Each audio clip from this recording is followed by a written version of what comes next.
नमस्कार सभी को। सबसे पहले स्वागत है आपका। वेलकम करते हैं आपके अपने चैनल जिसका नाम है एजुकेशन विद परमजीत संधू। करते हैं आज की अपनी क्लास शुरू। और पहला जो क्वेश्चन है, ये हमारी जो क्लास है जनरेशन टॉपिक की होगी और इसमें हम पढ़ेंगे कि जनरेशन क्या है, कंप्यूटर का आविष्कार विकास कैसे हुआ। जैसे पहले साइज़ बड़े आकार के कंप्यूटर थे, स्पीड कम थी और धीरे धीरे जैसे डेवलपमेंट हुआ तो कंप्यूटर का जो साइज़ है वो कम हुआ और स्पीड बढ़ी।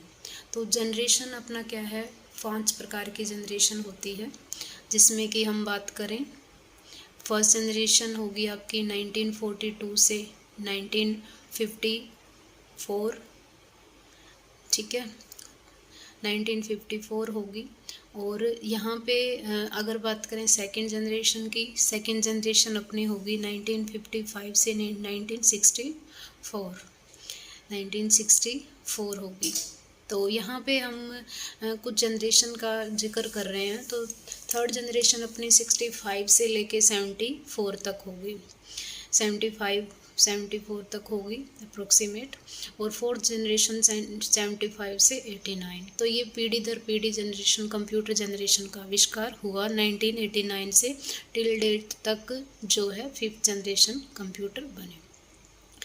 तो एट प्रेजेंट कहें हम कि 5वीं जनरेशन चल रही है जो कि एआई है, आर्टिफिशियल इंटेलिजेंसी, जिसको हम कृत्रिम बुद्धिमत्ता कहते हैं। चलते हैं नेक्स्ट क्वेश्चन की तरफ। सेकंड जनरेशन जो है पूछा गया है कि कंप्यूटर में फर्स्ट जनरेशन कौन सी टेक्नोलॉजी का प्रयोग किया गया। फर्स्ट जनरेशन के कंप्यूटर में मेन पार्ट क्या था मेन पार्ट क्या था, जैसे कि वैक्यूम ट्यूब बताया गया। 1904 में जॉन एम्ब्रोस फ्लेमिंग ने इसका आविष्कार किया, वैक्यूम ट्यूब का। और वैक्यूम ट्यूब जो है हम कहेंगे कि फर्स्ट जनरेशन का मेन कंपोनेंट कहा जाता है।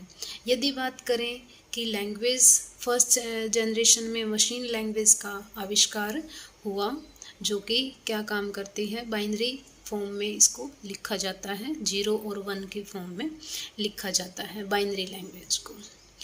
फिर बात करें इसमें कि जो मशीन लैंग्वेज है वो आपके बिट की फॉर्म में भी होगी।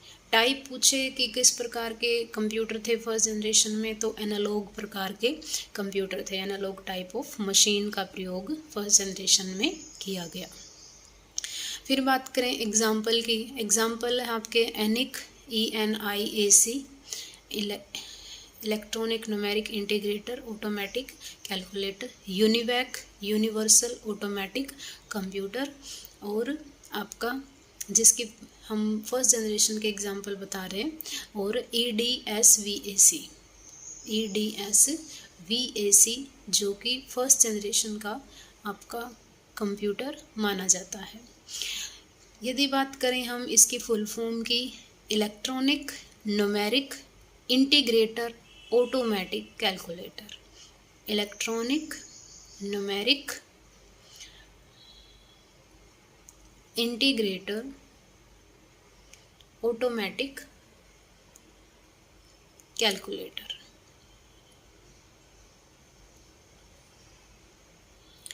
UNIVAC universal automatic computer, universal automatic computer.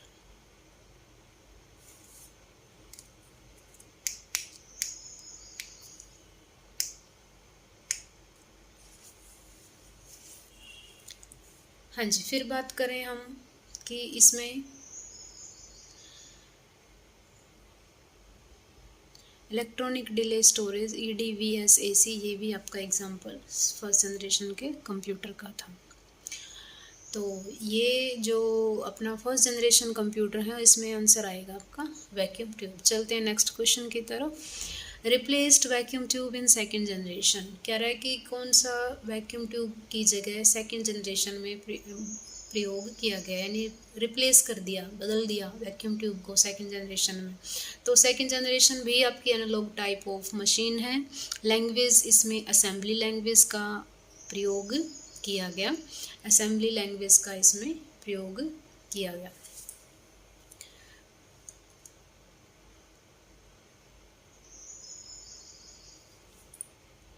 फिर बात करें कि जो आपका असेंबलर है वो कन्वर्ट करता है मशीन कोड को, किसमें, मशीन असेंबली कोड को मशीन कोड में कन्वर्ट करने का काम करता है।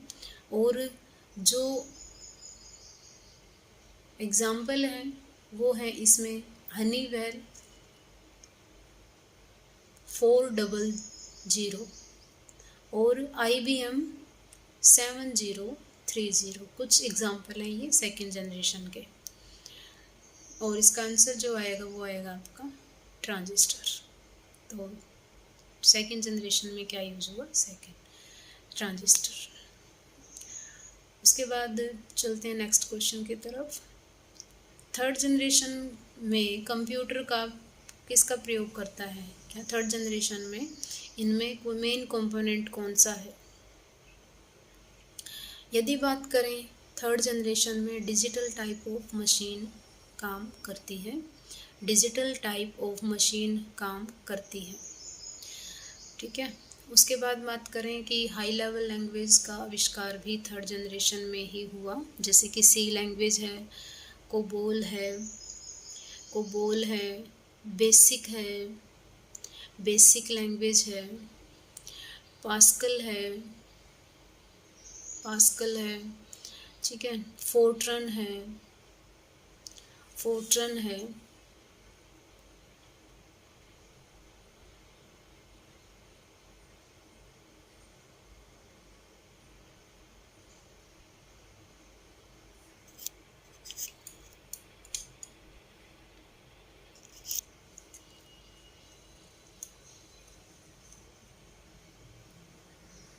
कॉमन बिजनेस ओरिएंटेड लैंग्वेज, जो कि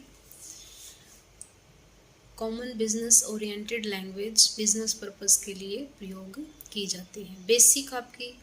बेसिक लैंग्वेज जो है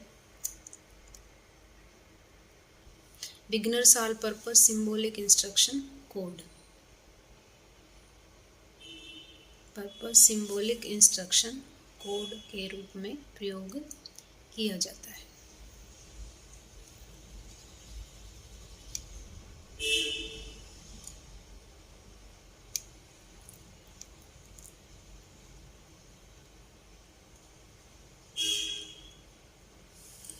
हाँ जी, उसके बाद है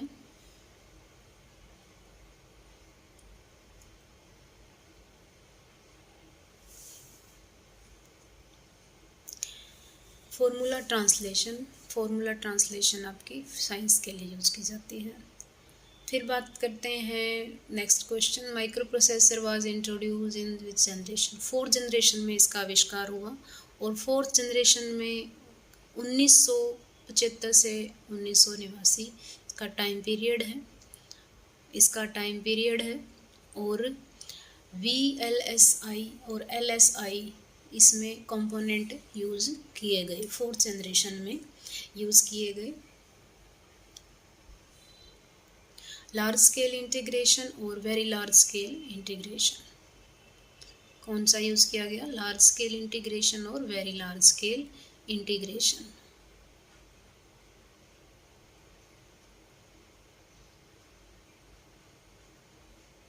फिर बात करें कि जो माइक्रो प्रोसेसर है ये आपका फोर्थ जनरेशन में ही बना था, तो आंसर जो आपका आएगा फोर्थ जनरेशन में बना है। यदि लैंग्वेज की बात करें, क्वेरी बेस्ड लैंग्वेज यहाँ पे यूज़ की गई, इंट्रोड्यूस हुआ, जिसको हम बोलेंगे SQL, structured query language.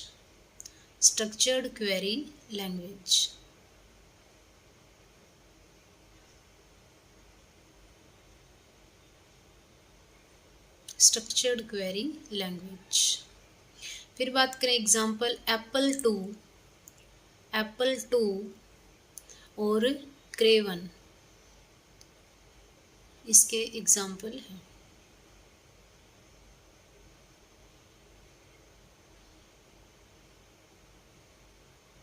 Apple 2, sorry इसमें मिस्टेक है, 5th नहीं है, ये 4th जनरेशन माइक्रो प्रोसेसर होगा। चलते हैं अपने नेक्स्ट क्वेश्चन की तरफ। हाँ जी, इसमें डिस्कस करते हैं अपना नेक्स्ट क्वेश्चन क्या है। देखो,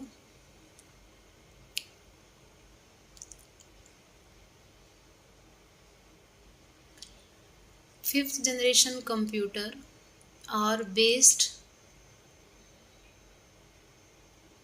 ऑन, फिफ्थ जनरेशन के कंप्यूटर कौन से किस बेस पे काम करते हैं। अब जैसे कि बात है, ऑप्शन दे रखा है microprocessor, AI, IC, none of the above.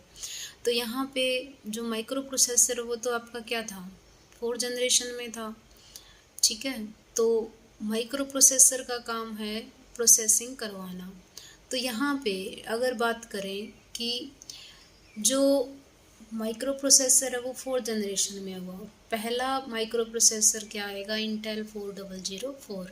यहाँ पे हम 5th जनरेशन की बात कर रहे हैं। 5th जनरेशन अपनी एआई से रिलेटेड है, पैरेलल प्रोसेसिंग से रिलेटेड है, और इसमें कॉम्बिनेशन किसका होगा, दोनों का होगा, एनालॉग और डिजिटल, ठीक है।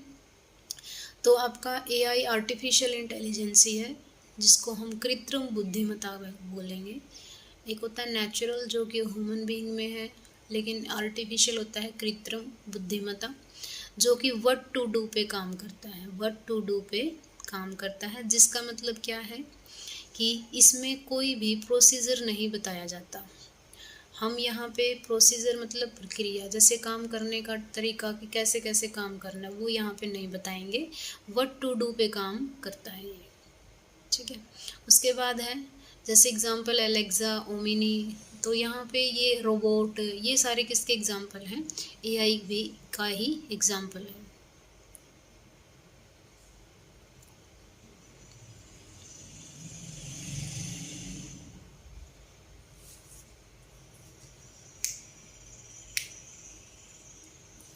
देन उसके बाद बात करें, जैसे ह्यूमन बीइंग है, ह्यूमन बीइंग की तरह ही काम करते हैं, और आर्टिफिशियल इंटेलिजेंसी के साथ साथ पैरेलल प्रोसेसिंग भी इसमें काम करती है 5th जनरेशन के कंप्यूटर में।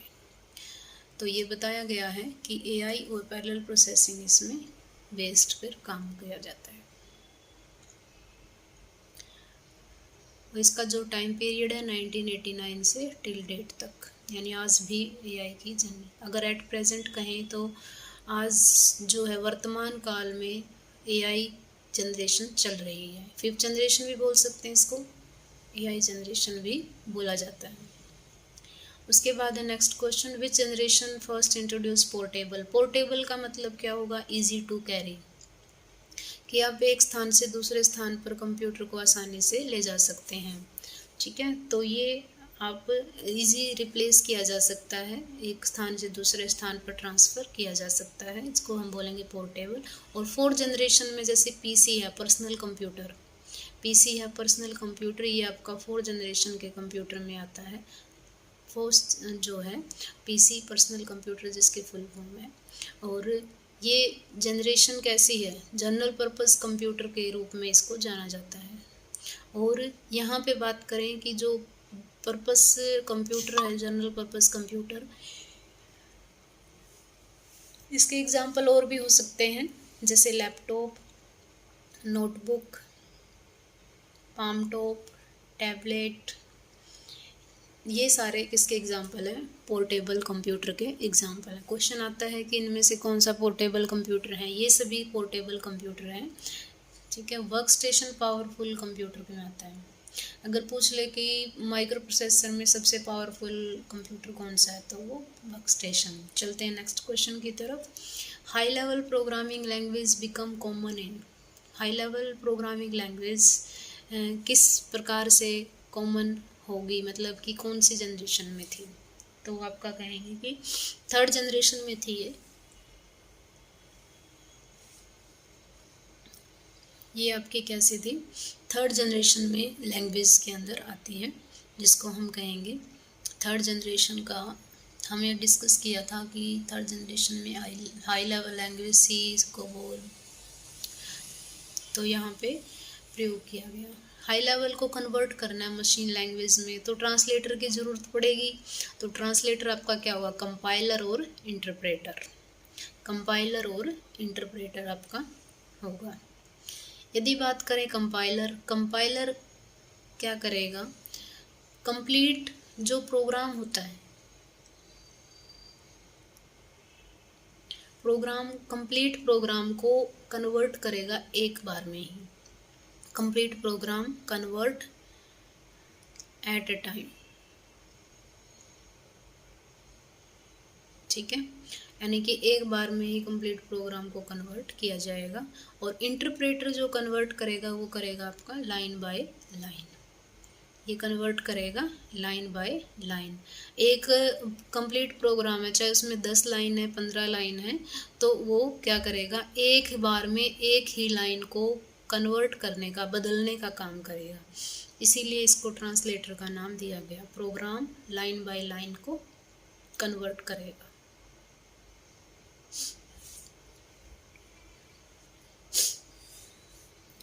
हाँ जी, उसके बाद है अपना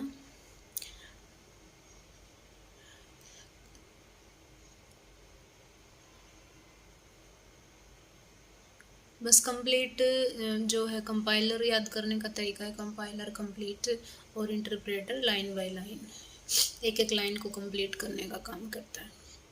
उसके बाद बात करें next question, what language was mainly used in first generation computer.